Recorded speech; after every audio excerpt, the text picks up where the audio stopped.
देखो यहाँ पे क्या है, find the rate of change, rate of change कहाँ से, area. First of all word क्या आया, एरिया ऑफ सर्कल।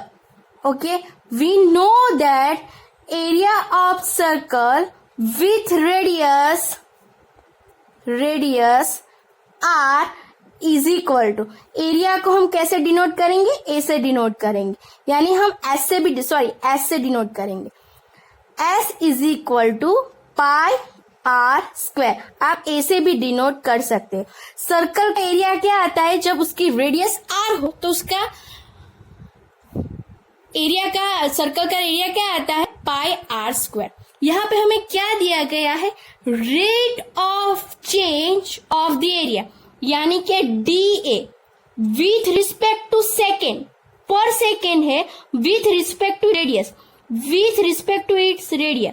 यहाँ पे क्या आएगा, the area of a circle, the rate of change of the area of a circle per second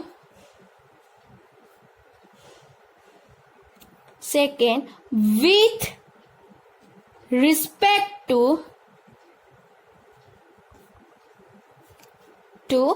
r।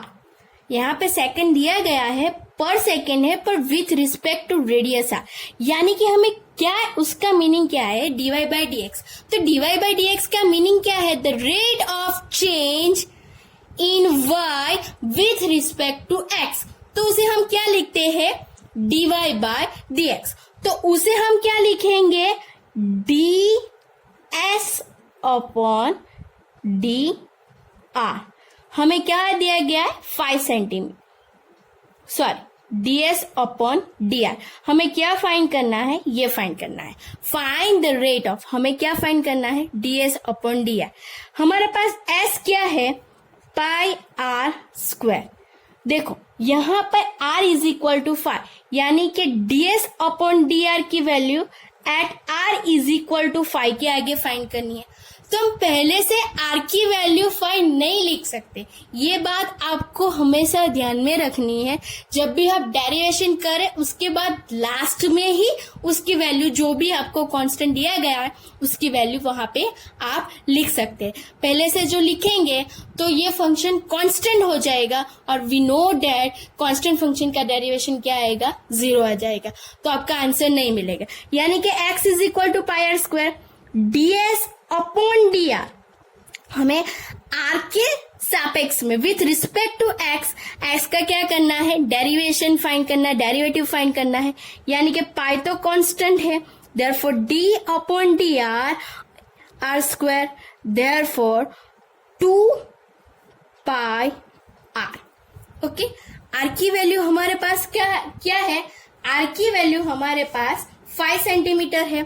देखो ds upon D R at r is equal to 5, यानी कि 5 के आगे 2 into pi into 5, therefore 10 pi, यानी the rate of the change of the area of a circle with respect to radius, उसका answer क्या आएगा, the 10 पाई। लेकिन आपको ये बात यहाँ पे यूनिट्स लिखना है, ds अपॉन डी आर। तो देखो ds का क्या है, ds s यानी कि एरिया है, एरिया का यूनिट कौन सा आता है, सेंटीमीटर स्क्वायर, मीटर स्क्वायर। यहाँ पे हमें क्या दिया गया है, सेंटीमीटर, देयरफॉर सेंटीमीटर स्क्वायर। और देखो यहाँ पे r क्या है, सेंटीमीटर में आता है, यानी कि सेंटीमीटर स्क्वायर पर सेंटीमीटर। लेकिन हमारे क्वेश्चन में क्या है, सर्कल पर सेकेंड, यानी कि उसका आंसर लास्ट में हम क्या लिखेंगे, 10 pi centimetre per second.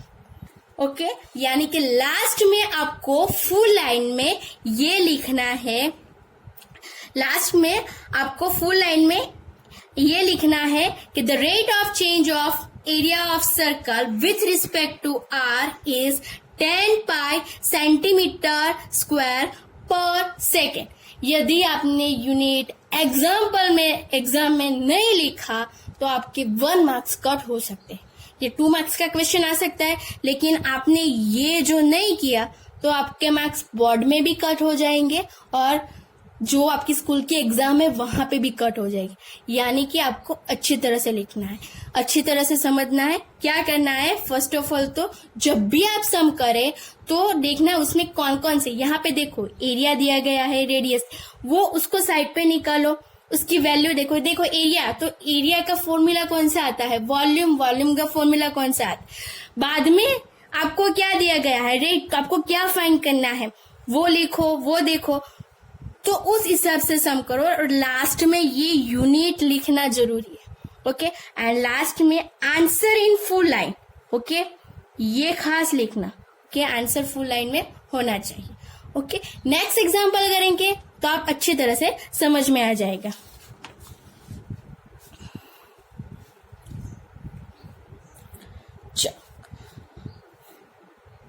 The volume of A cube, यानी कि वॉल्यूम आ गया, क्यूब आ गया, क्यूब यानी कि उसके सारी की सारी साइड क्या होती है, सेम होती है, इज इंक्रीजिंग। देखो यहाँ पे इंक्रीजिंग रेट है, यानी कि जो भी रेट होगा विथ रिस्पेक्ट टू जिसके भी, वो क्या है, 9 cubic centimetre per second.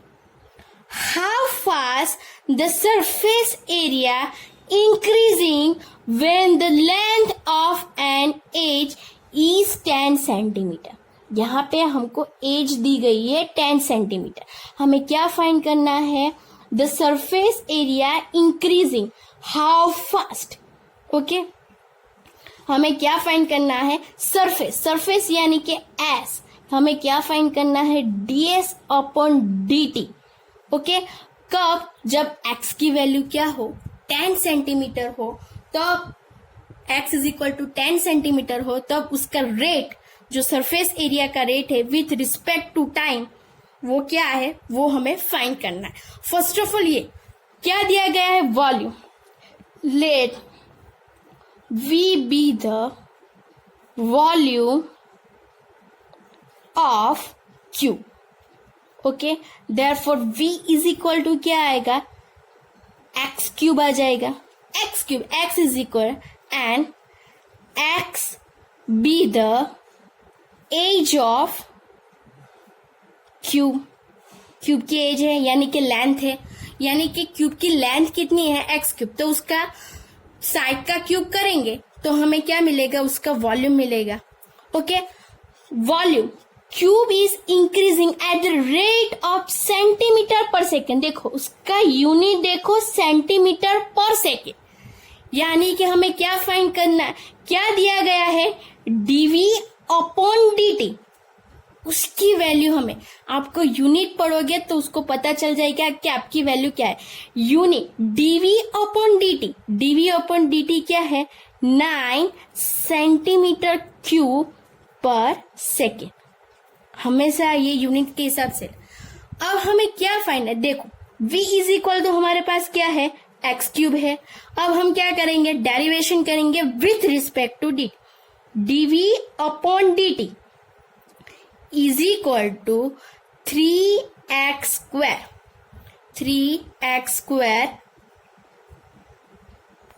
dx upon dt. We know that dv upon dt we have already given 9 3x square dx upon dt. Therefore, dx upon dt is equal to 9 upon 3x square. Therefore, dx is equal to 3 upon x. dx upon dt is equal to 3 upon x square. ये हमारा answer आ गया। अब हमें क्या find करना है, ds upon dt find करना है। Okay, we know that the area of the cube is equal to 6x square. Okay, 6 into X square. Therefore ds upon dt हमें ये फाइंड करना है। Therefore 6 into 2x dx upon dt। Okay, with respect to t है, यानी कि dx upon dt आ जाएगा, यानी कि 12x dx upon dt। Okay, यहाँ पे ds अपॉन dt कहाँ पे फाइंड करना है? At x is equal to 10। 10 के आगे x की वैल्यू 10 के आगे फाइंड करना है 12, x की वैल्यू हम 10 लिखेंगे dx upon dt, dx upon dt की वैल्यू क्या आई? 3 upon x square, therefore 3 upon x square. Okay, यहाँ पे एक्स स्क्वायर लिखेंगे, बाद में 10 लिख दे। 12 अपॉन 10 इंटू 3 अपॉन 10 स्क्वायर, यानी कि 10 इंटू 10, 10 कैंसिल हो जाएगा, देयरफॉर 12 3 जा 36, 36 अपॉन 10, देयरफॉर 3.6। देखो 3.6, यहाँ पे यूनिट लिखना कंपलसरी, एस यानी कि एरिया का यूनिट कौन सा आएगा? Centimetre square. यहाँ पे dt सेकेंड है, उसका क्या आएगा? Centimetre square per second.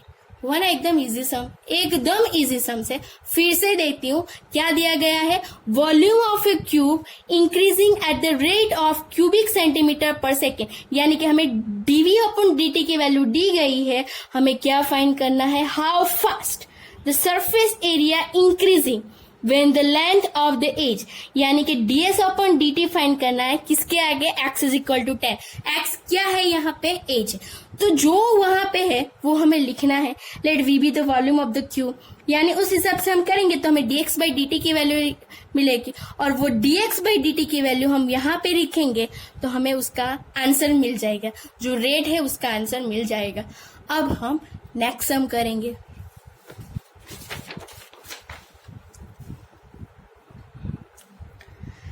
The length of a rectangle is decreasing at the rate of 3 centimeter per minute and width y is increasing at the rate of 2 centimeter per minute when x is equal to 10 centimeter and y is equal to 6 centimeter. Find the rates. हमें क्या find करना है? Let the x of a rectangle decreasing rate. क्या decreasing rate है? 3 centimetre, यानी कि हमें क्या दिया गया है? एक्स क्या है? लेंथ ऑफ द रेक्टेंगल, यानी कि लेंथ है, यानी कि dx upon dt is equal to 3 centimetre per minute. Decreasing दिया गया है, उसकी वैल्यू क्या आएगी? माइनस आएगी। और दूसरा कौन सा दिया गया है? The rate with y increasing rate 2 centimetre per minute. y क्या है? dy बाई dt, यानी कि dy बाई dt की वैल्यू हमें क्या दी गई है? -2 इंक्रीजिंग है, यानी कि प्लस आएगी 2 सेंटीमीटर पर मिनट, क्योंकि इंक्रीजिंग है। जो विद है, let x and y be the length and breadth of rectangle respectively. Okay, respectively. और उसका जो रेट ऑफ चेंजेस जो हमें दिया गया है -3 डिक्रीजिंग है, और यहाँ पे क्या है? +2 है। हमें क्या फाइंड करना है? When x is equal to 10 centimeter and y is equal to 6 centimeter, find the rates of the, यहाँ पे क्वेश्चन मिसिंग है, find the rates of the change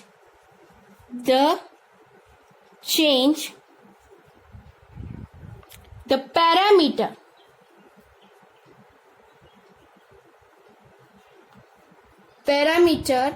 and second one rectangle,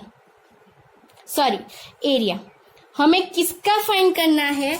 हमें किसका रेट फाइंड करना है? Parameter में with respect to कितना change आएगा वो फाइंड करना है। यानी कि if p is a parameter then we have to find dp upon dt and da upon dt। ये हमें फाइंड करना है। Let p be the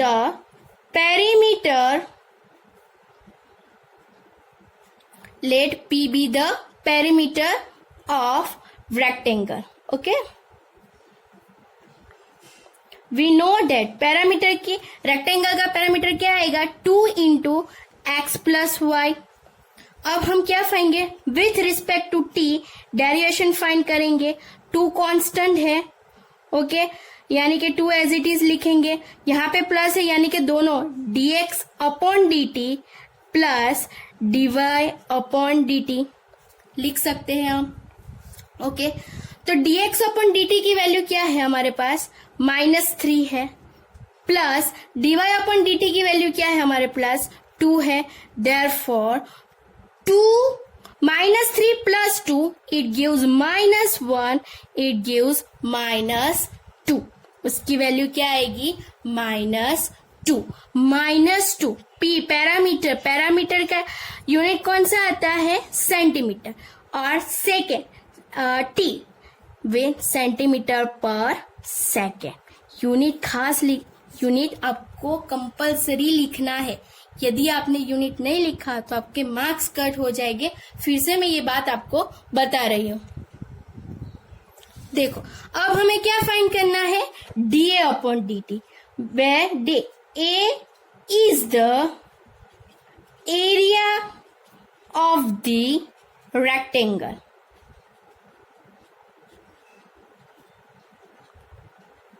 okay area of the rectangle.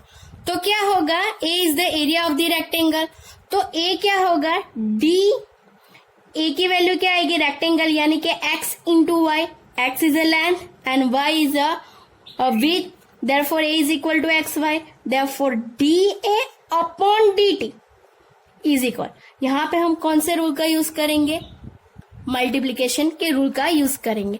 यानी कि x को कांस्टेंट रखेंगे dy by dt plus y को as it is रखेंगे और x का हम क्या करेंगे डेरिवेशन करेंगे. x is equal to x की वैल्यू dy बाई dt. यहाँ पे हमें दी गई है x की वैल्यू हमारे पास क्या है 10 सेंटीमीटर है. तो वहां पे x की वैल्यू हम क्या लिखेंगे 10 centimetre dA upon dt dy by dt की वैल्यू हमारे पास क्या है +2. देयरफॉर उसका आंसर क्या आएगा यहाँ पे +2 लिखेंगे प्लस y की वैल्यू क्या है हमारे पास 6 है. dx बाई dt की वैल्यू हमारे पास क्या है -3 है. Okay therefore 20 plus -80 it gives -2. फिर से यहाँ पे हमें यूनिट लिखना है एरिया है. यहाँ पे क्या पे सेंटीमीटर में दिया गया है यानी कि एरिया का यूनिट क्या आएगा सेंटीमीटर स्क्वायर. और टाइम का क्या आएगा सेकेंड. देखो यहाँ पे सेकेंड दिया है मिनट है 3 सेंटीमीटर पर मिनट है इसलिए उसका यहाँ पे क्या आएगा unit 2 centimetre square per minute. Okay आपका लास्ट में फाइनल आंसर ये लिखना है फाइंड द रेट्स यानी कि the rate of change the parameter is क्या आएगा -2 सेंटीमीटर. देखो यहाँ पे हमने सेकेंड लिख दिया वो गलत है मिनट आएगा 2 सेंटीमीटर पर मिनट और यहाँ पे +2 आएगा. 20 में से -18 जाएगा तो आंसर क्या आएगा +2 आएगा. यानी कि dA अपॉन dt क्या आएगा the rate of change in area with respect to t with respect to t 2 centimetre square per minute. Okay ये आपका आंसर. अब हम नेक्स्ट सम करेंगे. नेक्स्ट सम क्या है a stone is dropped into a quite lake. Okay and waves move in a circles at the speed of 4 centimetre per second. देखो at the speed of 4 centimetre per second. Speed of 4 centimetre per second यानी कि हमें क्या दिया गया है जो circles at the speed. Okay at the instant when the radius of the circular wave is 10 centimeter, how fast is the enclosed area increasing? यानी कि एरिया कितना इंक्रीज होता है हमें वो फाइंड करना. देखो ओके हमें एरिया कितना वे how fast with respect to t find करना है, यानी कि हमें dA अपॉन dt फाइंड करना है। ये value let a be the area of circle with radius r, with radius r, okay, dA upon dt, okay, d pi R square आ जाएगा, pi R square, area circle का area क्या है, पाई R square. दूसरी बात हमें ये दी गई है, wave move in circle at the speed of 4 centimetre. Waves है यानी कि हमारा लेक क्या है, क्वाइट है। जब हम स्टोन को हम ड्रॉप करेंगे तो उसमें वेव्स आ जाएंगे, यानी कि क्या होगा, रेडियस है, जो सर्कल की रेडियस है वो क्या होगी, इंक्रीज होगी। यानी हमें यहाँ पे क्या दिया गया है, dr अपॉन dt, ये दिया गया है, वो क्या है, 4 सेंटीमीटर है। अब हम क्या फाइंड करेंगे, dA अपॉन dt जो फाइंड करना है, यानी कि t के विथ रिस्पेक्ट टू t हम क्या फाइंड करेंगे, डेरिवेटिव फाइंड करेंगे, pi R 2 pi R dr by dt, okay. 2 pi की वैल्यू एज इट इज रखेंगे, r की वैल्यू हमें दी गई है 10 centimetre, therefore 10 dr by dt यानी उसकी वैल्यू क्या आएगी, 4 आएगी। Therefore 4 2 8, 80 पाई, क्या आंसर आएगा, 80 पाई। अब हमें उसको यूनिट लिखेंगे, एरिया है इसलिए उसका यहाँ पे सेंटीमीटर स्क्वायर है तो सेंटीमीटर स्क्वायर आएगा, और टाइम हमें सेकेंड में दिया गया है, यानी कि सेंटीमीटर स्क्वायर पर सेकेंड, यानी कि उसका रेट क्या आएगा, how fast the enclose area is increase, the enclose area is increase in 85 centimetre square per second. आपको लास्ट में फुल लाइन में ये आंसर लिखना है, मैं आप पे छोड़ती हूँ, लास्ट में फुल लाइन में आपको क्या लिखना है, आंसर लिखना है, ओके। नेक्स्ट हम करते एग्जाम्पल 5। देखो यहां पे क्या दिया गया है, the cost of the total cost of CX in rupees associated with the production of X units of an item is given by CX is equal to 0.05 x cube, 0.02 x square plus 13x plus 5000. Find the marginal cost when the 3 units are produced where by the marginal. Okay? यानी कि हमें यहाँ पे क्या marginal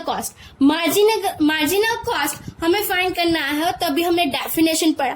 तो हमें क्या करना है, विथ रिस्पेक्ट टू क्या फाइंड करना है, यानी कि हमें क्या फाइंड करना है, DC अपॉन DX, उसकी वैल्यू फाइंड करनी है एट x क्या है, हमारे टोटल यूनिट, यहाँ पे भी क्या था, x is equal to total unit था, जो हमने अभी क्या पढ़ी, देखो ये हमने मार्जिनल कॉस्ट की, फिर से देखते हैं, the rate of the total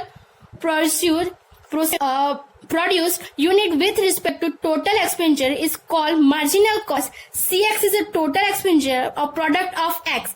X क्या है, production of X unit with respect to X, यानी कि हमें क्या करना है, इसके सापेक्ष में क्या करना है, डेरिवेशन फाइंड करना है। देखो यहाँ पे CX है, यानी कि DC अपॉन DX, C की वैल्यू हमारे पास क्या है, 0.005 x cube minus 0.02 x square plus 13x plus 5000, okay.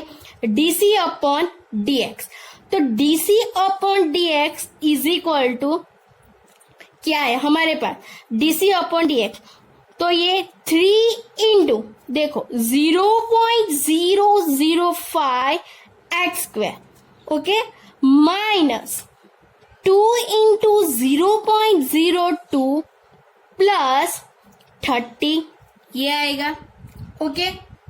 उसका आंसर 0.015 इंटू एक्स, एक्स की वैल्यू हमारे पास क्या है 3 यूनिट, यानी कि 3 स्क्वायर आ जाएगा, इंटू 2 इंटू सॉरी यहाँ पे एक्स लिखना रहेगा 2 इंटू 0.02 एक्स, एक्स यहाँ पे एक्स की वैल्यू क्या है 3 है, प्लस 30, ये सबको मिला लेंगे तो हमारा आंसर देखो ये 0.135 ओके माइनस 0.12 प्लस 13, ये हमारा आंसर आएगा। यानी कि लास्ट में जो हमारा आंसर आएगा वो क्या आएगा 13.0.050, यानी कि डीसी अपॉन डीएक्स यानी कि मार्जिनिकल कॉस्ट हमारा कौन सा आएगा 30.0.50 ओके। ये हमारा क्या आएगा कॉस्ट है, यानी कि कॉस्ट की वैल्यू हम कहाँ रुपीज में ही आएगी, जो कॉस्ट है, जो कॉस्ट हमारा आएगा मार्जिनिकल कॉस्ट वो क्या आएगा 13.015 रुपीज आएगा, यानी कि DC upon DX okay. Last में फुल लाइन में ये आंसर लिखना है the marginal cost is 13.015 rupees okay. अब हम लास्ट सम करेंगे, यानी कि इस लेक्चर का लास्ट सम करेंगे। The total revenue in rupees received from the sale of x unit of a product is given by RX 3x square plus 13x plus 5. Find the marginal revenue with respect to the number of items sold in the instant. Okay यानी कि हमें मार्जिनिकल revenue find करना है, यानी यहाँ पे देखो x units है, यहाँ पे unit with respect to unit find करना है, यानी कि क्या फाइंड करना है dr अपॉन dx फाइंड करना है, उसकी वैल्यू फाइंड करनी है। जब हमने मार्जिनिकल रेवेन्यू के बारे में पढ़ा था, मार्जिनल रेवेन्यू के बारे में पढ़ा था, तो dr बाय dx यानी कि जो टोटल रुपीज होती है जो सेल से जो हमें यूनिट को हम सेल करेंगे उससे जो मिलती है, और उसकी वैल्यू यानी कि जो हम टोटल यूनिट सोल्ड करते हैं, यानी उसके जो रेट आता है with respect to the unit, उसको हम क्या बोलेंगे मार्जिनल रेवेन्यू बोलेंगे। dr बाय dx यानी कि dr यहाँ पे r इज इक्वल टू क्या है rx is equal to 3x square plus 36x plus 5, therefore dr upon dx is equal to 6x square plus 36 plus 0 okay, यानी कि dr upon dx is equal to 6x square plus 36। लेकिन हमें कहाँ पे find करना है when x is equal to 5, total sold कितने units कितने at x is equal to 5 के आगे हमें क्या फाइंड करना है मार्जिनिकल रेवेन्यू, यानी कि dr upon dx at x is equal to 5, therefore 6 into 5 square plus 36, यानी कि 6 इंटू 25 प्लस 36 सॉरी